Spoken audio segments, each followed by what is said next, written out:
শিক্ষার্থী চাচ্ছ পরীক্ষা আবার হোক, সাপ্লিমেন্টারি পরীক্ষা হোক, তোমরা সেই পরীক্ষায় তোমাদের যোগ্যতা প্রমাণ করে আবার কলেজ ভর্তি হবা। সেই সংবাদটা নিয়ে মূলত দুঃসংবাদটা। তাছাড়া তোমাদের এই দাবিকে আদৌ শিক্ষা মন্ত্রণালয় মানবে সে প্রসঙ্গে কথা বলবো। মানার ব্যাপারটা নিয়ে আসলে অনেক কনফিউশন তৈরি হয়েছে বর্তমানে, এবং যেখানেই যাচ্ছি সেখানে একটা সমস্যা তৈরি হয়েছে।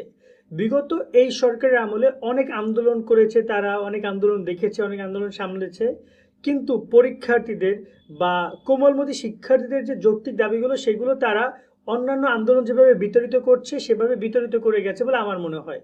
তোমাদের কাছে এই যে সাপ্লিমেন্টারি সিস্টেমের যে আন্দোলন বা তারা যে একজন শিক্ষার্থী চাচ্ছে একটা সাপ্লিমেন্টারি সিস্টেম, সেটা আসলে যৌক্তিক কিনা তোমার কাছে কি মনে হয়?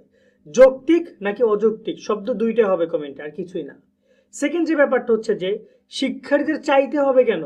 যদি কোনো যৌক্তিক দাবি হয়, যদি সেটা শিক্ষার্থীদের ভালোর জন্য হয়, তাহলে তো সেটা অটোমেটিক্যালি শিক্ষার্থীদের পাওয়ার কথা, এটা তো সরকারের কাজ।